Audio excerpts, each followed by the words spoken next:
Oi, eu sou o Maxon. O programa de hoje é a continuação das nossas listinhas de fim de ano aqui no Mas Que Horror. Semana passada eu fiz uma com as minhas grandes decepções de 2021. Houveram algumas, não dá pra negar, teve muita coisa boa, mas também teve coisa que doeu fundo, bem lá no fundo. Mas aqui começa a alegria completa.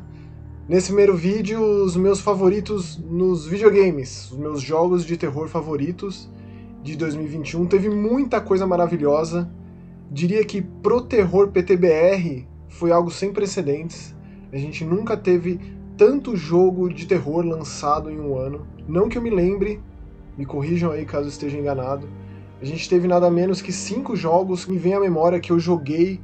E mais que isso, algumas vezes falei com os desenvolvedores, tive um contato mais próximo. A gente teve Sur, a gente teve Hidden Shelter no comecinho do ano, Devil Inside Us, diria que é o meu preferido desses, porque realmente me deixou arrepiado. Opus Castle, um jogo que se passa aqui do lado de onde eu moro, no Castelinho da Rua Apa, no centro da cidade de São Paulo. E Hollow Seed, Horror Story Hollow Seed, um jogo que estava em acesso antecipado há algum tempo, foi lançado. Jogo refinado de terror de cabana, digamos assim. Sensacional, assim. Então, não só nos videogames de forma geral, a gente tem um 2021 com lançamentos inacreditáveis, maravilhosos, mas no terror também. E eu faço muita questão de mencionar isso aqui, não só aqui no Mas Que Horror, mas também lá no Eu Ouço Gente Morta, que é o podcast do Mas Que Horror. Caso você não conheça, fica o convite. Eu coloco em forma de vídeo os podcasts aqui no canal de YouTube, mas ele está disponível em todos os agregadores de podcast, Spotify, Deezer, Apple Podcasts, por aí vai, Amazon Music. Gostaria muito de conversar com vocês sobre, até porque a gente abre um espaço específico para isso lá no podcast, para a gente conversar com o pessoal, e para mim é a parte mais especial. Na real, conversar sobre é a parte mais especial, né? Porque aqui estas listas todas, nada mais é que a minha opinião pessoal dos jogos que eu joguei. A gente teve um monte de jogo de terror bom em 2021 e sem dúvida esses aqui foram os mais impactantes pra mim. A gente teve, sei lá, Resident Evil Village, que eu gostei, nem tanto assim, mas gostei. A gente teve From the Darkness, um jogo absurdamente incrível, feito por um cara só. O Summer of 58, Lust from Beyond, o The Caregiver, que é muito provavelmente o melhor jogo de tiro às artes dos irmãos japoneses, tiro às artes. O Strange Land, que é um point and click absurdamente bizarro e maravilhoso.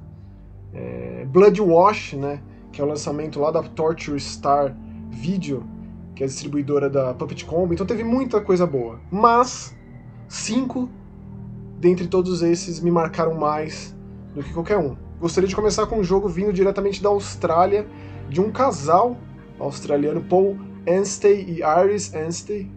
Eles fizeram um jogo chamado DAP, ou DEP, mas eu chamei de DAP, onde a gente joga com um bichinho que seria um DAP, que é como se fosse uma espécie de semente, um ser de luz, que talvez ele esteja ali numa fase preliminar da vida, ali no começo da sua existência. Mas acontece que ele é um ser de luz, e essa floresta onde ele vive tem sido dominada por escuridão, seres das trevas, e o seu objetivo é, com a ajuda de vários outros DAPs, você é como se fosse a mente pensante desses DAPs, dar cabo dessa escuridão, livrar a floresta disso com a ajuda de uns seres ancestrais, com uma espécie de comunicação telepática. É bem misterioso esse jogo, muito diferente como a gente joga. Não consigo não associar a Pikmin, que é um jogo que eu gosto bastante, mas esse aqui é bem tenebroso, tem partes assustadoras. Os inimigos, eles são ardilosos, eles machucam mesmo, e você muitas vezes é quase possuído por essa escuridão, então é uma luta constante para que você se mantenha na luz, digamos assim.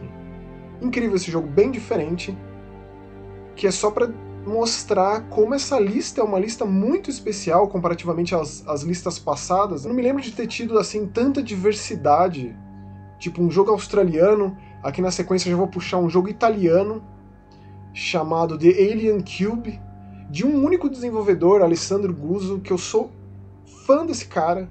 Inclusive espero assiduamente sua entrevista, porque eu falei com ele, né? Espero que ele me envie as respostas para que eu possa publicar. Lá no Medium eu tenho um Medium dedicado a desenvolvedores de jogos de terror. Caso você queira conhecer, eu vou deixar o link aqui na descrição. E esse Alien Cube, ele é muito mais do que um simples jogo de terror Lovecraftiano, ou um jogo de terror em primeira pessoa, focado em exploração e narrativa. Porque ele conta a sua própria história, mas também está muito interligado com seres ancestrais. A gente teve grandes expoentes Lovecraftianos em terror esse ano, como por exemplo um jogo 100% Dagon, dedicado a Dagon, inclusive um jogo grátis.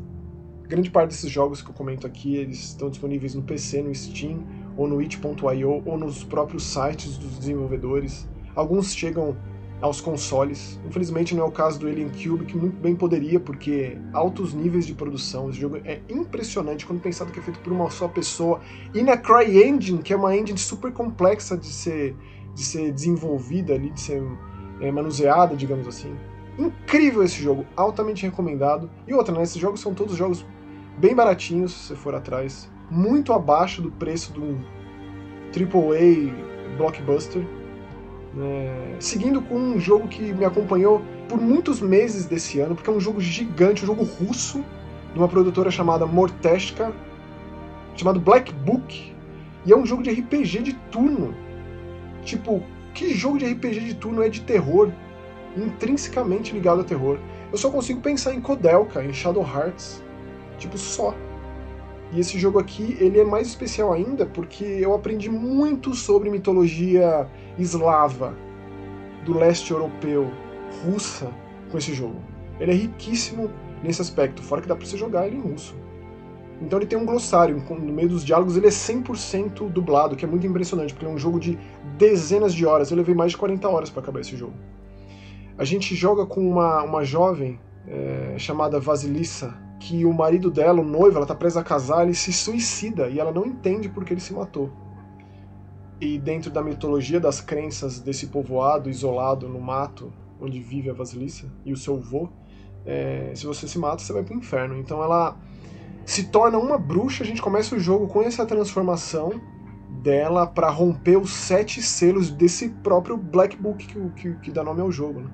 E assim ela vai ter um desejo realizado, ela vai ter um contato direto com o diabo, com o Senhor do Inferno. Então para você chegar até lá, você vai percorrer por inúmeros lugares, conhecer inúmeras pessoas, inúmeros caminhos, inúmeros cenários, inúmeras condições, situações. Por isso que eu digo que esse jogo me acompanhou durante todo o ano, porque eu fui jogando aos poucos, fui apreciando e sorvendo cada momento desse jogo tão especial. E reforço, ele é um jogo de RPG de turno, onde as páginas do livro são as suas ações nas batalhas. Tanto de forma defensiva quanto ofensiva. Existem muitas outras formas de você também criar estratégias e mudar o rumo da batalha. Com alguma ajuda, ou às vezes de um gato, de um corvo, do seu próprio avô, de algum outro NPC. Ou então com itens, crendices, artefatos místicos e mágicos, etc. Então, incrível esse jogo. E tipo, por muito tempo ele foi meu jogo favorito de terror, porém surgiram outros 2 que não tem como. Segundo lugar dos meus jogos favoritos de terror de 2021, um jogo chileno chamado Tormented Souls. Talvez este seja o jogo mais comentado dentre esses meus 5 aqui, porque ele fez bastante barulho, né? Porque ele funciona muitíssimo bem para quem gosta e para quem sente saudades de Resident Evil e Silent Hill dos anos 1990. Ele é estruturalmente absolutamente semelhante, ao mesmo tempo que ele revitaliza tecnicamente falando, porque ele é muito bonito e visualmente muito apelativo. E o cenário por si só também é muito interessante, né? A gente joga num hospital abandonado e coisas absolutamente ardilosas aconteciam nesse hospital. Olha que jogo incrível, com quebra-cabeças absurdos, umas criaturas muito Clive Barkianas, assim. Fazia tempo que eu não ficava com medo de monstros em jogo de terror, porque eles realmente batem forte, são resistentes e são tenebrosos, e quando você vai descobrindo o que de fato eles são, jogaço, assim. Eu acho que é obrigatório para todo mundo que é fã de survival horror das antigas experimentar o Tormented Souls, que é um baita jogo. E assim, dentre tantos jogos incríveis, pensa, um jogo russo, um jogo chileno, italiano, australiano, o meu primeiro lugar é um jogo suíço, vindo diretamente dos Alpes suíços, Moondown. Esse aqui não teve como, cara. Esse jogo ele conversa diretamente com o horror folclórico que anda tão em alta em todas as mídias, quadrinho, literatura, cinema em especial.